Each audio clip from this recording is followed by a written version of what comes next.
ਪੰਜਾਬ ਦੇ ਵਿੱਚ 550 ਤੋਂ ਵੱਧ ਸਟੋਨ ਕ੍ਰੈਸ਼ਰ ਹੋਣਾ ਹੈ। ਇੱਕ ਸਟੋਨ ਕ੍ਰੈਸ਼ਰ ਲਗਭਗ ਇੱਕ ਦਿਨ ਦੇ ਵਿੱਚ 6 ਤੋਂ 10 ਲੱਖ ਰੁਪਇਆ ਕਮਾਉਂਦਾ ਹੈ।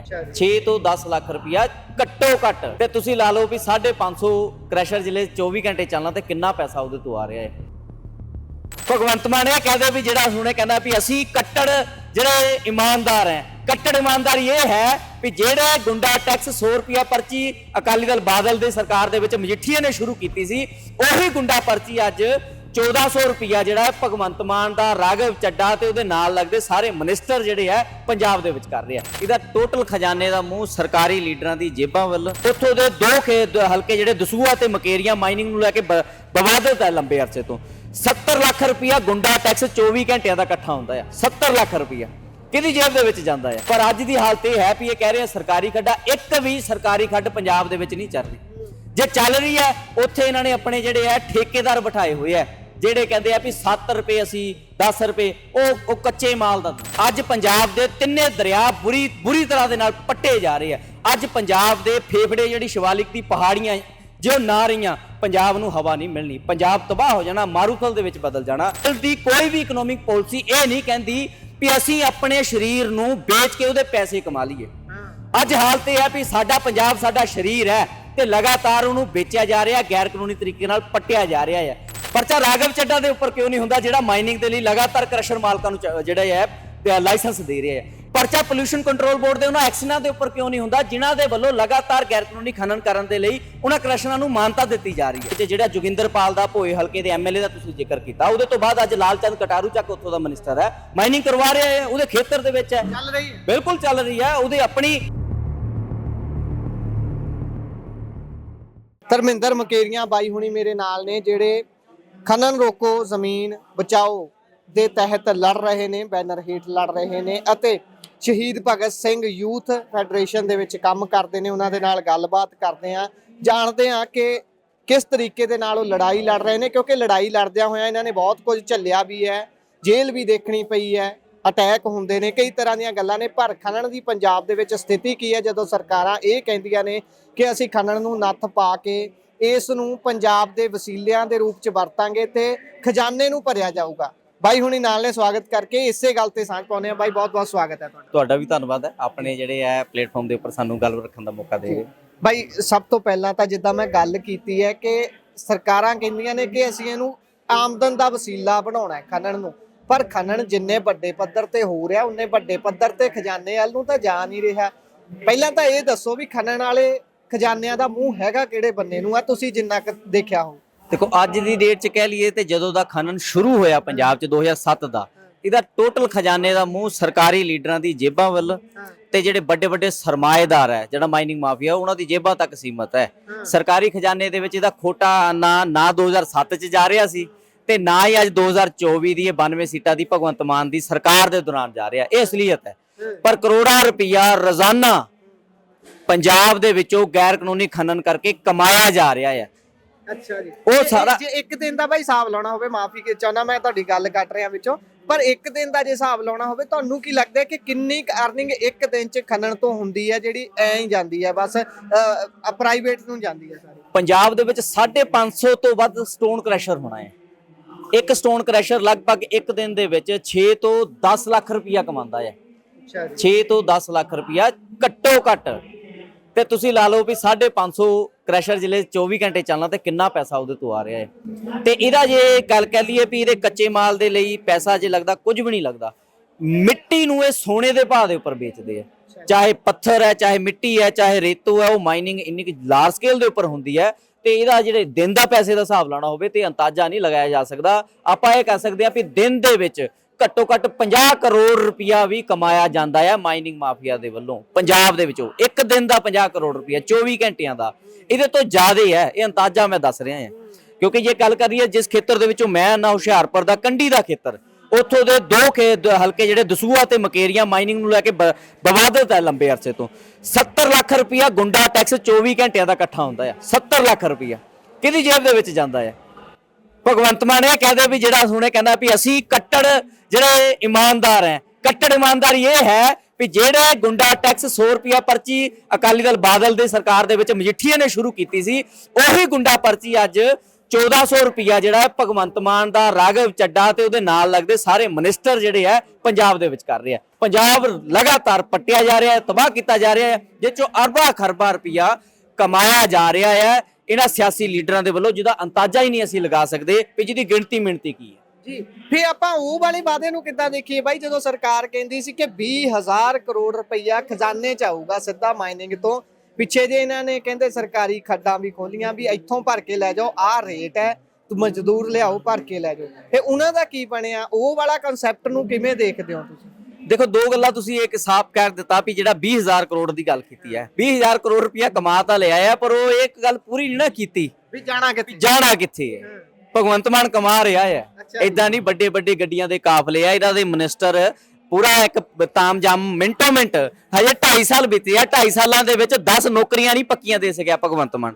2.5 ਸਾਲਾਂ ਦੇ ਵਿੱਚ ਜ਼ਿਮੀਂਦਾਰਾਂ ਦੀ ਜਿਹੜੀ ਇੱਕ ਮੰਤਰੀ ਇਹ ਕਹਿੰਦੀ ਆ ਵੀ 5 ਮਿੰਟਾਂ ਦੇ ਵਿੱਚ MSP ਦੇਵਾਂਗੇ, ਉਸ ਮੰਤਰੀ ਕੋ 5 ਸਾਲ ਆਪਣੀ ਜਿਹੜੀਆਂ ਮੰਤਰਾਲੇ ਨਹੀਂ ਬਚਾ ਕੇ ਰੱਖ ਸੋਇਆ। ਉਹ ਉਸੇ ਦੌਰ ਦੇ ਵਿੱਚ ਹੁਣ ਹਾਲਤ ਇਹ ਹੈ ਵੀ ਆਪਣੇ ਖਜ਼ਾਨੇ ਦੇ ਵਿੱਚ ਜਾਂ ਆਪਣੇ ਨਿੱਜੀ ਫਾਇਦੇ ਲਈ ਇਹ ਪੈਸਾ ਕਮਾਈ ਜਾ ਰਹੇ ਆ, ਤੇ ਮਿਨਿਸਟਰ ਜਿਹੜੇ ਆਮ ਸਧਾਰਨ ਜਿਹੜੇ ਕਹਿੰਦੇ ਅਸੀਂ ਕੰਮ ਕਰਾਂਗੇ, ਉਹਨਾਂ ਦੇ ਜਿਹੜੇ ਆ ਹਾਵ ਭਾਵ ਹੀ ਬਦਲ ਗਏ। ਤੇ ਜ਼ਮੀਨੀ ਹਕੀਕਤ ਦੇ ਵਿੱਚ ਨਾ ਕਿਸਾਨਾਂ ਨੂੰ ਕੁਝ ਮਿਲਿਆ, ਨਾ ਨੌਜਵਾਨਾਂ ਨੂੰ, ਨਾ ਮੁਲਾਜ਼ਮਾਂ ਨੂੰ, ਕਿਸੇ ਖੇਤਰ ਨੂੰ ਨਹੀਂ ਮਿਲਿਆ। ਇਹੀ ਕਾਰਨ ਹੈ ਵੀ ਥਾਂ ਥਾਂ ਦੇ ਉੱਪਰ ਘਰਾਵ ਤੇ ਪਿਛਲੀ ਚੋਣਾਂ ਦੇ ਵਿੱਚ ਬੁਰੀ ਹਾਰ ਮਿਲੀ ਹੈ। ਹੁਣ ਅੱਗੇ ਦੂਜੀ ਜਿਹੜੀ ਤੁਸੀਂ ਗੱਲ ਕਰਦੇ ਹੋ, ਜਿਹੜੀ ਸਰਕਾਰੀ ਖੱਡਾਂ ਹੈ, ਗੱਲ ਤਾਂ ਇਹ ਹੈ ਵੀ ਪੰਜਾਬ ਦੇ ਵਿੱਚ 2015 ਦੇ ਵਿੱਚ 83 ਸਰਕਾਰੀ ਖੱਡਾਂ ਸੀਗੀਆਂ। ਉਸ ਸਮੇਂ AFDR ਨੇ ਇੱਕ ਰਿਪੋਰਟ ਕੱਢੀ ਵੀ ਪੰਜਾਬ ਦੇ ਵਿੱਚ ਆਲਰੇਡੀ ਮਤਲਬ ਉਸ ਸਮੇਂ ਤੱਕ 2015 ਤੱਕ 53% ਆਲਰੇਡੀ ਵੱਧ ਮਾਈਨਿੰਗ ਹੋ ਚੁੱਕੀ ਹੈ, ਜ਼ਿਆਦਾ ਹੋ ਚੁੱਕੀ ਹੈ, ਤੇ ਮਾਈਨਿੰਗ ਪੂਰਨ ਤੌਰ ਤੇ ਬੰਦ ਕਰਨੀ ਚਾਹੀਦੀ ਹੈ ਪੰਜਾਬ 'ਚ। ਪਰ ਅੱਜ ਦੀ ਹਾਲਤ ਇਹ ਹੈ ਵੀ ਇਹ ਕਹਿ ਰਹੇ ਆ ਸਰਕਾਰੀ ਖੱਡਾਂ, ਇੱਕ ਵੀ ਸਰਕਾਰੀ ਖੱਡ ਪੰਜਾਬ ਦੇ ਵਿੱਚ ਨਹੀਂ ਚੱਲ ਰਹੀ।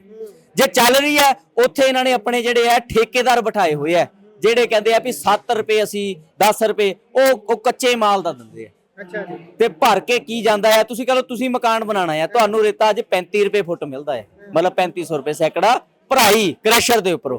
ਤੇ ਜੇ ਘਰ ਪਹੁੰਚਣੀ ਹੋਵੇ, ਜੇ ਕੰਢੀ ਦੇ ਖੇਤਰ ਤੋਂ ਲੈ ਕੇ ਬਠਿੰਡੇ ਪਜਾਣੀ ਹੋਵੇ, ਤੇ ਉਹ ਮੈਨੂੰ ਲੱਗਦਾ 7 ਤੋਂ 10,000 ਰੁਪਏ ਸੈਕੜਾ ਰੇਟ ਹੋ ਜਾਂਦਾ ਹੈ। ਇਹ ਹੈ ਗੱਲ ਉੱਥੇ ਹੀ ਖੜੀ ਹੈ। ਅੱਗੇ ਜਿਹੜਾ ਰੇਟ ਮੈਂ ਕਹਿ ਲਈਏ ਵੀ ਆਪਾਂ ਇਸ ਗੱਲ ਨੂੰ ਕਹਿੰਦੇ ਆ ਵੀ ਅਸੀਂ ਪੁਰਾਣੀਆਂ ਸਰਕਾਰਾਂ ਨੂੰ ਠੀਕ ਸਾਬਤ ਕਰਨ ਵਾਲੀ ਗੱਲ ਚੱਲੀ ਜਾਂਦੀ ਹੈ ਵੀ ਪੁਰਾਣੇ ਵੇਲੇ ਦੇ ਵਿੱਚ ਰੇਤੇ ਦਾ ਰੇਟ ਘੱਟ ਸੀ, ਤਬਾਈ ਉਹ ਵੀ ਕਰ ਰਹੇ ਸੀ, ਅੱਜ ਤਾਂ ਰੇਟ ਦੁੱਗਣਾ ਹੋ ਗਿਆ। ਕਹਿ ਲਈਏ ਕਾਂਗਰਸ ਦੇ ਸਮੇਂ 1700 ਰੁਪਏ ਸੈਕੜਾ ਰੇਟ ਸੀਗਾ, ਅੱਜ 3400 ਰੁਪਏ ਹੈ, ਉਹਦੇ ਤੋਂ ਵੀ ਵੱਧ ਹੈ ਜਿਹੜੀ ਭਰਾਈ ਹੁੰਦੀ ਹੈ। ਰੇਟ ਵੀ ਵਧਿਆ ਹੈ, ਗੈਰ ਕਾਨੂੰਨੀ ਖਨਨ ਵੀ ਵਧਿਆ ਹੈ, ਤੇ ਪੰਜਾਬ ਦੀ ਤਬਾਹੀ ਇੰਨੀ ਕੁ ਜ਼ਿਆਦਾ ਲਾਰਜ ਸਕੇਲ ਦੇ ਉੱਪਰ ਹੈ।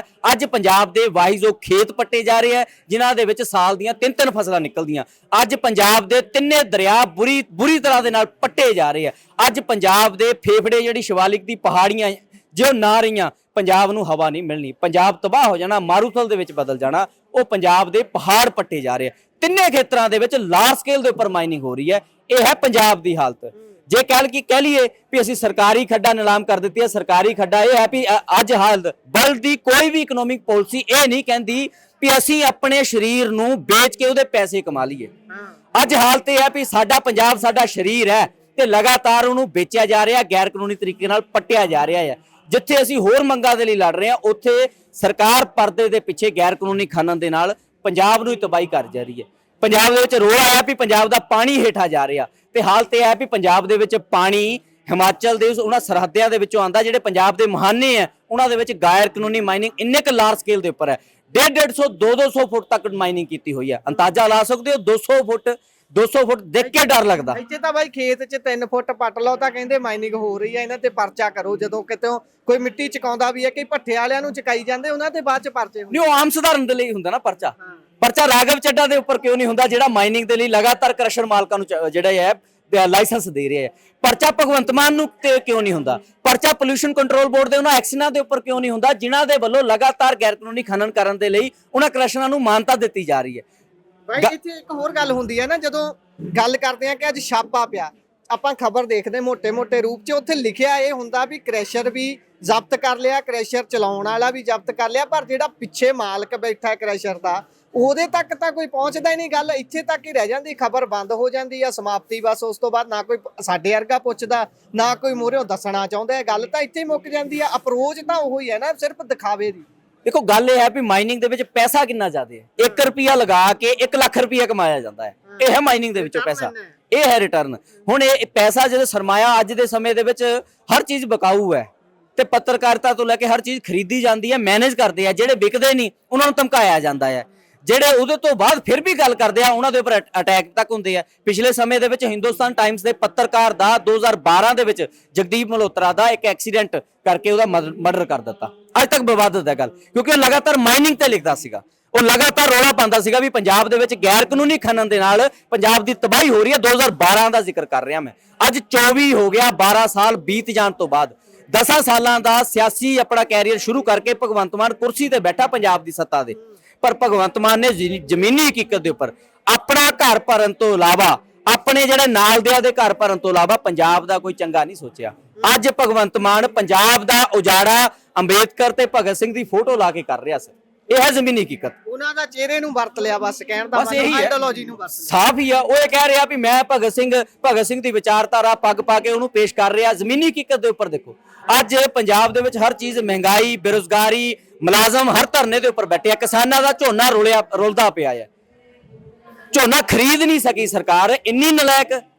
ਇੰਨੀ ਨਲਾਇਕੀ ਤਾਂ ਮੈਨੂੰ ਲੱਗਦਾ ਆਮ ਸਧਾਰਨ ਸਾਡੇ ਬੱਚੇ ਦੀ ਨਹੀਂ ਹੁੰਦੀ। ਉਹਨੂੰ ਵੀ ਪਤਾ ਸ਼ਾਮ ਨੂੰ ਮੈਨੂੰ ਭੁੱਖ ਲੱਗਣੀ ਹੈ ਤੇ ਮੈਂ ਘਰੇ ਮੁੜਨਾ ਹੈ। ਤੇ ਸਾਡੀ ਸਰਕਾਰ ਦਾ ਹਾਲ ਤੇ ਹੈ ਵੀ ਇੰਨੇ ਕੁ ਜ਼ਿਆਦਾ ਪੈਸੇ ਇਕੱਠੇ ਕਰਨ ਦੇ ਵਿੱਚ ਲੱਗੇ ਹੋਏ ਆ ਤੇ ਪੰਜਾਬ ਦਾ ਗੈਰ ਕਾਨੂੰਨੀ ਖਨਨ ਕਰਵਾ ਕੇ ਇੰਨਾ ਕੁ ਜ਼ਿਆਦਾ ਉਜਾੜਾ ਕਰਾਇਆ ਜਾ ਰਿਹਾ ਹੈ ਜਿਹਦਾ ਅੰਦਾਜ਼ਾ ਹੀ ਨਹੀਂ ਲਾਇਆ ਜਾ ਸਕਦਾ। ਆਖਰੀ 3 ਸਵਾਲ ਨੇ ਬਾਈ, ਉਹਨਾਂ ਚੋਂ ਇੱਕ ਤਾਂ ਇਹ ਹੈ ਕਿ ਜਿਹੜੀ ਇਹ ਲੁੱਟ ਹੋ ਰਹੀ ਹੈ, ਇਸ ਤਰੀਕੇ ਦੇ ਨਾਲ ਜਿਹੜੀ ਲੁੱਟ ਹੁੰਦੀ ਹੈ ਜਾਂ ਨਸ਼ੇ ਵਾਲੀ ਵੀ ਲੁੱਟ ਹੁੰਦੀ ਹੈ, ਕਹਿੰਦੇ ਨੇ ਕਿ ਵੱਡੇ ਪੱਧਰ 'ਚ ਪੋਲੀਟੀਸ਼ੀਅਨ ਜਿੱਦਾਂ ਤੁਸੀਂ ਦੱਸਿਆ ਇਸ 'ਚ ਸ਼ਮੂਲੀਅਤ ਹੈ, ਨਸ਼ੇ 'ਚ ਵੀ ਮੰਨੀ ਜਾਂਦੀ ਹੈ। ਕਿਉਂਕਿ ਉਹ ਸਾਰਾ ਪੈਸਾ ਇਲੈਕਸ਼ਨਾਂ 'ਚ ਵਰਤਿਆ ਜਾਣਾ। ਜਦੋਂ ਇਲੈਕਸ਼ਨਾਂ 'ਚ ਵਰਤਿਆ ਜਾਊ ਤਾਂ ਹੀ ਤਾਂ ਦੁਬਾਰਾ ਸੱਤਾ 'ਚ ਬੈਠਣ ਦਾ ਮੌਕਾ ਮਿਲੂਗਾ। ਜਦੋਂ ਪਠਾਨਕੋਟ ਵਾਲੇ ਪਾਸੇ ਦੀ ਗੱਲ ਕਰਦੇ ਆ, ਭੋਆ ਹਲਕਾ ਹੋ ਗਿਆ, ਬਹੁਤ ਵੱਡੇ ਪੱਧਰ ਤੇ ਨਾਮ ਆਉਂਦਾ ਹੈ ਕਿ ਇੱਕ ਕਾਂਗਰਸੀ ਆਗੂ ਨੇ ਉੱਥੋਂ ਅੰਨ੍ਹੇਵਾਹ ਮਾਈਨਿੰਗ ਕੀਤੀ, ਉਸ ਦੇ ਕ੍ਰੈਸ਼ਰ ਚੱਲਦੇ ਰਹੇ ਵੱਡੇ ਪੱਧਰ ਦੇ ਉੱਪਰ, ਹੁਣ ਉਹਨੇ ਟ੍ਰਾਇਲ ਵੀ ਭੁਗਤਿਆ। ਜਦੋਂ ਇਦਾਂ ਦੀਆਂ ਗੱਲਾਂ ਦੇਖਦੇ ਆ, ਪੋਲੀਟੀਸ਼ੀਅਨ ਦੀ ਵੱਡੀ ਭਰਮਾਰ ਦੇਖਦੇ ਆ ਇਸ ਦੇ ਵਿੱਚ, ਤਾਂ ਹੱਲ ਕੀ ਦੀਦਾ? ਕਿਉਂਕਿ ਆਪਾਂ ਜੇ ਸਮੱਸਿਆ ਤੇ ਗੱਲ ਕਰਦੇ ਰਾਂਗੇ, ਹੱਲ ਨਹੀਂ ਦੱਸਾਂਗੇ ਤਾਂ ਫਿਰ ਅਸੀਂ ਵੀ ਕਿਤੇ ਨਾ ਕਿਤੇ ਝੂਠੇ ਪਵਾਂਗੇ। ਤੁਹਾਨੂੰ ਲੱਗਦਾ ਹੈ ਕਿ ਪੋਲੀਟੀਸ਼ੀਅਨਾਂ ਦੀ ਇਹ ਮਿਲੀ ਭੁਗਤ, ਉਸ ਤੋਂ ਬਾਅਦ ਸਾਰੀ ਬਿਊਰੋਕ੍ਰੇਸੀ ਦੀ ਮਿਲੀ ਭੁਗਤ ਦੇ ਨਾਲ ਇਸ ਚੋਂ ਜੇ ਨਿਕਲਣਾ ਹੋਵੇ, ਉਹਨਾਂ ਤੋਂ ਛੁਟਕਾਰਾ ਪਾਉਣਾ ਹੋਵੇ, ਤਾਂ ਇੱਕ ਆਮ ਸਧਾਰਨ ਵਿਅਕਤੀ ਕੀ ਹੱਲ ਕਰ ਸਕਦਾ? ਤੁਹਾਡੇ ਵਰਗੇ ਲੋਕ ਕੀ ਹੱਲ ਕੱਢ ਸਕਦੇ? ਦੇਖੋ, ਇਹਦੇ ਲਈ ਤਾਂ ਲੋਕਾਂ ਕੋਲ ਲੜੇ ਬਗੈਰ ਕੋਈ ਹੋਰ ਹੱਲ ਨਹੀਂ। ਬਾਹਰੋਂ ਭੱਜੇ ਘਰ ਬੜੇ, ਘਰੋਂ ਭੱਜੇ ਕਿੱਧਰ ਗਏ ਹਾਲ ਹੈ ਵੀ ਅੱਜ ਪੰਜਾਬ ਦੇ ਪਿੰਡਾਂ ਦੇ ਵਿੱਚ ਇੰਨੀ ਕੁ ਲਾਰਜ ਸਕੇਲ ਦੇ ਉੱਪਰ ਮਾਈਨਿੰਗ ਹੈ, ਜੇ ਹੁੰਦੀ ਰਹੀ ਪੰਜਾਬ ਦੇ ਪਿੰਡ ਤਬਾਹ ਕਰ ਦੇਣੇ, ਕਿਉਂਕਿ ਇਹਨਾਂ ਨੂੰ ਪਤਾ ਪੀਣਾ ਪਿੰਡਾਂ ਦੇ ਜ਼ਮੀਨਾਂ ਦੇ ਹੇਠਾਂ ਪੱਥਰ ਹੈ ਵੱਡੀ ਗਿਣਤੀ ਦੇ ਵਿੱਚ। ਉਹ ਪੱਥਰ ਪੱਟ ਕੇ ਉਹਦੀ ਬਜਰੀ ਰੇਤੋਂ ਬਣਾ ਕੇ ਇਹਨਾਂ ਨੇ ਵੇਚਣੀ ਹੈ। ਅੱਜ ਦੇ ਸਮੇਂ ਦੇ ਵਿੱਚ ਜਿਹੜਾ ਜੋਗਿੰਦਰਪਾਲ ਦਾ ਭੋਏ ਹਲਕੇ ਦੇ ਐਮਐਲਏ ਦਾ ਤੁਸੀਂ ਜ਼ਿਕਰ ਕੀਤਾ, ਉਹਦੇ ਤੋਂ ਬਾਅਦ ਅੱਜ ਲਾਲਚੰਦ ਕਟਾਰੂ ਚੱਕ ਉੱਥੋਂ ਦਾ ਮਿਨਿਸਟਰ ਹੈ, ਮਾਈਨਿੰਗ ਕਰਵਾ ਰਿਹਾ ਹੈ, ਉਹਦੇ ਖੇਤਰ ਦੇ ਵਿੱਚ ਹੈ, ਚੱਲ ਰਹੀ ਹੈ, ਬਿਲਕੁਲ ਚੱਲ ਰਹੀ ਹੈ। ਉਹਦੇ ਆਪਣੇ ਕਹਿ ਲਈਏ ਵੀ ਪਿੱਠ ਪਿੱਛੇ ਕਹਿ ਲਈਏ ਜਾਂ ਆਪਣੇ ਅੱਖਾਂ ਦੇ ਸਾਹਮਣੇ ਅੱਜ ਉਹ ਮਾਈਨਿੰਗ ਕਰਵਾ ਰਿਹਾ। ਲੋਕਾਂ ਕੋਲ ਸਿਰਫ ਇੱਕੋ ਇੱਕ ਹਾਲ ਹੈ ਵੀ ਇਹਨਾਂ ਲੀਡਰਾਂ ਦੇ ਵਿਰੁੱਧ, ਇਹਨਾਂ ਸਰਕਾਰਾਂ ਦੇ ਵਿਰੁੱਧ ਲੋਕਾਂ ਦੀ ਲੰਬੀ ਜਿਹੜੀ ਹੈ ਲਾਮਬੰਦੀ ਖੜੀ ਕਰਕੇ ਸੰਘਰਸ਼ ਦਾ ਰਾਹ ਅਪਣਾਉਣ, ਪਿੰਡਾਂ ਦੇ ਵਿੱਚ ਬੈਰੀਗੇਟ ਲਾ ਕੇ ਪਿੰਡਾਂ ਦੇ ਵਿੱਚ ਇਹਨਾਂ ਨੂੰ ਵੜਨ ਨਾ ਦੇਣ। ਸੜਕਾਂ ਭੰਨੀਆਂ ਜਾਂਦੀਆਂ ਨੇ ਪਿੰਡਾਂ ਦੀਆਂ, ਆਪਾਂ ਬਹੁਤ ਸਾਰੇ ਹਲਕੇ ਦੇਖਦੇ ਆ, ਉੱਥੇ ਲੋਕ ਤਰਾਹ ਕਰ ਰਹੇ ਨੇ, ਭਾਈ ਸਾਡੇ ਬੱਚੇ ਤੁਹਾਡੇ ਟਰੱਕਾਂ ਦੇ ਥੱਲੇ ਆ ਜਾਂਦੇ ਨੇ, ਤੁਸੀਂ ਟਰੱਕ ਭਜਾ ਕੇ ਉਹ ਸੜਕ ਜਿਹੜੀ ਆਮ ਨਾਗਰਿਕ ਨੇ ਉੱਥੋਂ ਦੇ ਨੇ ਵਰਤਣੀ ਸੀ, ਉੱਥੋਂ ਕਿਸੇ ਮੰਤਰੀ ਦੇ ਕ੍ਰੈਸ਼ਰ ਵੱਡੇ ਲੰਘ ਰਹੇ ਨੇ, ਟਰੱਕ ਲੰਘ ਰਹੇ ਨੇ, ਟਿੱਪਰ ਲੰਘ ਰਹੇ ਨੇ, ਉਹ ਸੜਕਾਂ ਵੀ ਭੰਨੀਆਂ ਜਾ ਰਹੀਆਂ ਨੇ, ਇਨਫਰਾਸਟ੍ਰਕਚਰ ਵਰਤਿਆ ਜਾ ਰਿਹਾ ਪੰਜਾਬ ਦਾ। ਤੇ ਉਸ ਤੋਂ ਬਾਅਦ ਜਿਹੜੀ ਤੁਸੀਂ ਗੱਲ ਕਰ ਰਹੇ ਆ, ਹੁਣ ਆਪਾਂ ਆ ਜਾਂਦੇ ਆ ਹੱਲ ਦੀ, ਤਾਂ ਤੁਸੀਂ ਗੱਲ ਦੱਸੀ, ਪਰ ਇਹਦੇ ਨਾਲ ਫਿਰ ਤਸੀਹੇ ਸਹਿਣ ਨੂੰ ਵੀ ਤਿਆਰ ਰਹਿਣਾ ਪਊ ਨਾ। ਉਹਦੇ ਲਈ ਅਸੀਂ ਤਿਆਰ ਨਹੀਂ ਹੈਗੇ। ਜਿੱਦਾਂ ਤੁਸੀਂ ਦੱਸ ਰਹੇ ਸੀ ਆਫ ਦਾ ਕੈਮਰਾ, ਤੁਸੀਂ ਬਹੁਤ ਸਾਰੇ ਤਸੀਹੇ ਝੱਲੇ ਨੇ। ਇਹ ਸਾਰੀਆਂ ਚੀਜ਼ਾਂ ਭਾਈ ਕਿਤੇ ਨਾ ਕਿਤੇ ਪਿੱਛੇ ਖਿੱਚਦੀਆਂ। ਬੰਦਾ ਕਹਿੰਦਾ ਵੀ ਮੈਂ ਆਪਣੇ ਪਰਿਵਾਰ 'ਚ ਸੁਖੀ ਬਸਾਂ, ਪੁੱਤ ਭਤੀਜੇ ਹਨਾ, ਮਾਂ ਪੇ ਸਾਰੇ ਨਾਲ ਰਹਿਣ, ਮੈਨੂੰ ਕੀ ਲੋੜ ਹੈ। ਇੱਕ ਵਾਰੀ ਇਹ ਜ਼ਰੂਰ ਹੁੰਗਾਰਾ ਸਾਡੀ ਆਡੀਅנס ਵੱਲ ਨੂੰ ਦੇ ਦਿਓ ਕਿ ਭਾਈ ਸਾਨੂੰ ਉੱਠਣਾ ਪੈਣਾ ਹੈ, ਤੇ ਉੱਠਣ ਲਈ ਸਾਡੇ 'ਚ ਕਿਹੋ ਜਿਹਾ ਜਜ਼ਬਾ ਭਰਨਾ ਪਊਗਾ। ਦੇਖੋ, ਇੱਕੋ ਗੱਲ ਹੈ ਵੀ ਅਸੀਂ ਇੱਕ ਬੱਚੇ ਨੂੰ ਬੜੇ ਲਾਡ ਦੇ ਨਾਲ, ਪਿਆਰ ਦੇ ਨਾਲ ਵੱਡਾ ਕਰਦੇ ਹਾਂ, ਤੇ ਇੱਕ ਅਣਜਾਹੇ ਹਾਦਸੇ ਦੇ ਵਿੱਚ ਇੱਕ ਟਿੱਪਰ ਦੇ ਥੱਲੇ ਆ ਕੇ ਉਹਦੀ ਮੌਤ ਹੋ ਜਾਂਦੀ। ਸਾਡੇ ਜਿਹਨਾਂ ਹਲਕਿਆਂ ਦੇ ਵਿੱਚੋਂ ਮੈਂ ਆਉਂਦਾ ਆ, ਇੱਕ ਮਾਂ ਬੱਚੇ ਨੂੰ ਲੈ ਕੇ ਸਕੂਲ ਜਾ ਰਹੀ ਹੈ, ਉਹਨੂੰ ਛੱਡਣ ਤੇ ਟਰੱਕ ਦਰੜ ਕੇ ਚਲਾ ਜਾਂਦਾ ਹੈ। ਸਾਲਾਨਾ ਲਗਭਗ ਉਸੇ ਖੇਤਰ ਦੇ ਵਿੱਚ ਦੋ ਕੰਸੀ ਦੇ ਮਤਲਬ ਦੋ ਹਲਕਿਆਂ ਦੇ ਵਿੱਚ ਵੱਧ ਤੋਂ ਵੱਧ ਜੇਕਰ ਘੱਟੋ ਘੱਟ ਕਹਿ ਲਈਏ ਵੀ 50 ਮੌਤਾਂ ਸਾਲ ਦੇ ਵਿੱਚ ਹਾਦਸੇ ਦੇ ਨਾਲ ਹੋ ਜਾਂਦੀਆਂ। ਇਹ ਤੋਂ ਵੱਧ ਹੋਣਗੀਆਂ, ਘੱਟੋ ਘੱਟ 50 ਕਹਿ ਰਹੇ ਆ। ਇਹਨਾਂ ਰੇਤਾ ਦੇ ਟਿੱਪਰਾਂ ਦੇ ਹੇਠਾਂ ਲਗਾਤਾਰ ਇਹ ਹੋ ਰਹੀਆਂ। 117 ਹਲਕਿਆਂ ਦੇ ਵਿੱਚ ਕਿੰਨੀਆਂ ਹੁੰਦੀਆਂ ਹੋਣਗੀਆਂ? ਇਹ ਤਾਂ ਹੈ ਨਹੀਂ ਵੀ ਮਕੇਰੀਆਂ ਦੇ ਉਸ ਸਰਕਲ ਦੇ ਵਿੱਚੋਂ ਟਰੱਕ ਜਾ ਰਿਹਾ ਹੈ। ਲਗਾਤਾਰ ਜਿਹੜੇ ਟਰੱਕ ਚਲਾਉਂਦੇ ਆ, ਕਿਉਂਕਿ ਲੋਕਾਂ ਦੇ ਵਿੱਚ ਬੇਰੁਜ਼ਗਾਰੀ ਇੰਨੀ ਕੁ ਜ਼ਿਆਦਾ ਆ, ਨੌਜਵਾਨ ਬੜੇ ਥੋੜੇ ਪੈਸੇ ਤੇ ਰੱਖੇ ਹੁੰਦੇ ਆ, ਉਹਨਾਂ ਨੂੰ ਇਹ ਕਿਹਾ ਹੁੰਦਾ ਵੀ ਤੈਨੂੰ 2000 ਰੁਪਇਆ ਦੇਣਾ ਹੈ, ਤੂੰ ਜਲੰਧਰ ਲੁਧਿਆਣੇ ਦਾ ਗੇੜਾ ਲਾ ਕੇ ਆਣਾ। ਉਹਨੂੰ ਲਾਇਆ ਹੁੰਦਾ ਵੀ ਮੈਂ ਇੱਕ ਦਿਨ ਦੇ 2 ਗੇੜੇ ਲਾਣੇ ਆ, ਤੇ ਓਵਰਲੋਡ ਜੇ ਓਵਰਲੋਡ ਭਰੇ ਨਾ ਤੇ ਉਹਦਾ ਕਰਿਆ ਨਹੀਂ ਪੂਰਾ ਹੁੰਦਾ। ਇਹ ਹਾਲਤ ਹੈ, ਮਤਲਬ ਇੰਨਾ ਕਿ ਜ਼ਿਆਦਾ ਸਕੰਜਾ ਹਰ ਪਾਸੋਂ ਸਰਕਾਰ ਨੇ ਕੱਸਿਆ ਹੋਇਆ ਹੈ, ਕੋਈ ਪਾਲਿਸੀ ਹੈ ਨਹੀਂ ਕਿਸੇ ਵੀ ਚੀਜ਼ ਨੂੰ ਲੈ ਕੇ। ਇੱਥੇ ਮੈਂ ਸਾਫ਼ ਤੌਰ ਤੇ ਲੋਕਾਂ ਨੂੰ ਇਹ ਕਹਿੰਦਾ ਵੀ ਬਿਨਾਂ ਲੜੇ ਹੱਲ ਨਹੀਂ।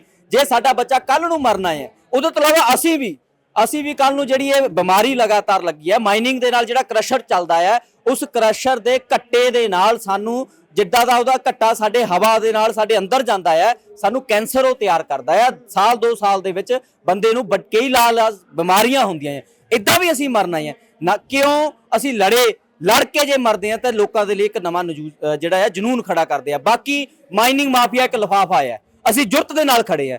ਮਜਾਲ ਹੈ ਕਿਸ ਮਾਈਨਿੰਗ ਮਾਫੀਆ ਦੇ ਅਧਿਕਾਰੀ ਸਾਡੇ ਜਿਹੜੀ ਹੈ ਹਵਾ ਦੇ ਵੱਲ ਵੀ ਤੱਕ ਜੇ ਇੱਕ ਹਮਲਾ ਸਾਡੇ ਵੱਲ ਕਰਦੇ ਆ ਤੇ ਸਾਨੂੰ ਵੀ ਹੌਸਲਾ ਰੱਖਣਾ ਚਾਹੀਦਾ ਤਕੜੇ ਹੋ ਕੇ ਉਹਨਾਂ ਦਾ ਘਰਾਵ ਕਰਨ ਦੇ ਲਈ। ਬਾਹਰੋਂ ਰਹਿ ਕੇ ਸਾਡੇ ਖੇਤਰਾਂ ਦੇ ਵਿੱਚ ਮਾਈਨਿੰਗ ਕਰਦੇ ਆ। ਜੇ ਲੋਕ ਖੜ ਜਾਣ, ਪੂਰੇ ਕਾਫਲੇ ਪਿੰਡਾਂ ਦੇ ਵਿੱਚ ਬਣਾ ਲੈਣ, ਕਮੇਟੀਆਂ ਬਣਾ ਲੈਣ, ਪਿੰਡਾਂ ਦੇ ਵਿੱਚ ਮਾਈਨਿੰਗ ਹੋਣ ਹੀ ਨਾ ਦੇਣ, ਤੇ ਕਿੱਥੋਂ ਇਹ ਮਾਈਨਿੰਗ ਹੋ ਜਾਏਗੀ। ਲੋਕਾਂ ਨੂੰ ਇਹ ਚਾਹੀਦਾ ਹੈ ਵੀ ਤਕੜੇ ਹੋ ਕੇ, ਕਿਤੇ ਘਾਬਰਨ ਦੀ ਲੋੜ ਨਹੀਂ।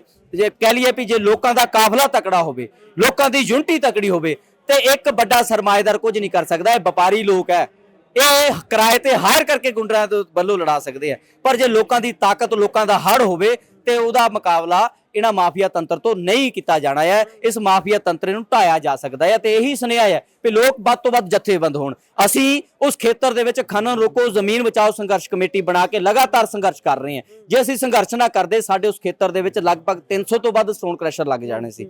ਅਸੀਂ ਵੱਡੀ ਗਿਣਤੀ 'ਚ ਕਈ ਸਟੋਨ ਕ੍ਰਸ਼ਰ ਉੱਥੇ ਬੰਦ ਕਰਾਏ ਆ। ਅੱਜ ਵੀ ਲੋਕ ਲੜ ਰਹੇ ਆ, ਤੇ ਮਾਈਨਿੰਗ ਮਾਫੀਆ ਨੂੰ ਲਗਾਤਾਰ ਜਿਹੜੀ ਹੈ ਆਪਣੇ ਇਲਾਕੇ 'ਚੋਂ ਭਜਾਉਣ ਦਾ ਜਿਹੜੇ ਯਤਨ ਦੇ ਵਿੱਚ ਲੱਗੇ ਹੋਏ ਆ। ਜੇ ਅਸੀਂ ਲੜੇ ਨਾ ਤੇ ਲੰਬੇ ਸਮੇਂ ਬਾਅਦ ਇਹ ਹੋਣਾ ਵੀ ਸਾਡਾ ਉਹ ਖੇਤਰ ਤਬਾਹੀ ਹੋ ਜਾਣਾ ਹੈ। ਇਸ ਕਰਕੇ ਸਾਡੇ ਲਈ ਹੈ ਵੀ ਕੱਲ ਤਬਾਹ ਹੋਣ ਦੀ ਬਜਾਏ ਅੱਜ ਲੜ ਕੇ ਤਬਾਹ ਹੋਣਾ ਸਾਨੂੰ ਚੰਗਾ ਲੱਗਦਾ ਹੈ। ਜੀ ਬਹੁਤ ਬਹੁਤ ਸ਼ੁਕਰੀਆ ਧਰਮਿੰਦਰ। ਬਹੁਤ ਬਹੁਤ ਧੰਨਵਾਦ। ਸੋ ਇਹ ਸਨ ਸਾਡੇ ਨਾਲ ਬਾਈ ਧਰਮਿੰਦਰ ਮਕੇਰੀਆਂ ਹੁਣੀ। ਅਸੀਂ ਖਨਨ ਰੋਕਣ ਦੀ ਗੱਲ ਜਾਂ ਖਨਨ ਰੋਕਣ ਦੇ ਵਿਸ਼ੇ ਦੇ ਉੱਤੇ ਗੱਲ ਕਿਉਂ ਕਰ ਰਹੇ ਹਾਂ, ਕਿਉਂਕਿ এনवायरमेंट ਵਾਤਾਵਰਣ ਨੂੰ ਦੇਖਦਿਆਂ ਹੋਇਆਂ ਵੀ ਸਾਨੂੰ ਲੁੱਟਿਆ ਜਾ ਰਿਹਾ ਹੈ, ਵਿੱਤੀ ਤੌਰ ਦੇ ਉੱਪਰ ਵੀ ਪੰਜਾਬ ਨੂੰ ਲੁੱਟਿਆ ਜਾ ਰਿਹਾ ਹੈ, ਹਰ ਪਾਸਿਓਂ ਸਾਨੂੰ ਠੱਗੀ ਵੱਜ ਰਹੀ ਹੈ। ਇਸੇ ਕਰਕੇ ਜ਼ਰੂਰੀ ਹੈ ਕਿ ਇਸ ਤੇ ਗੱਲ ਕੀਤੀ ਜਾਵੇ, ਕਿਉਂਕਿ ਬਹੁਤ ਸਾਰੇ ਲੋਕ ਇਹ ਸੋਚਣਗੇ ਕਿ ਖਨਨ ਦੇ ਨਾਲ ਮੇਰਾ ਨੁਕਸਾਨ ਕੀ ਹੁੰਦਾ ਹੈ, ਮੇਰੇ ਨਾਲ ਇਹ ਗੱਲ ਕਿਵੇਂ ਜੁੜੀ ਹੋਈ ਹੈ। ਪਰ ਜਿੱਦਾਂ ਬਾਈ ਨੇ ਦੱਸਿਆ, ਮੈਨੂੰ ਲੱਗਦਾ ਕਿ ਸਾਰੇ ਸਮਝ ਵੀ ਗਏ ਹੋਣਗੇ। ਸੋ ਧਰਮਿੰਦਰ ਬਾਈ ਹੋਣਾ ਦਾ ਬਹੁਤ ਬਹੁਤ ਧੰਨਵਾਦ ਹੈ। ਤੁਸੀਂ ਇਹ ਵੀਡੀਓ ਨੂੰ ਅੰਤ ਤੱਕ ਦੇਖਿਆ, ਤੁਹਾਡਾ ਬਹੁਤ ਬਹੁਤ ਧੰਨਵਾਦ। ਜੁੜੇ ਰਹੋ Punjabi radio, Punjabi TV USA ਨਾਲ। ਧੰਨਵਾਦ, ਸਤਿ ਸ਼੍ਰੀ ਅਕਾਲ।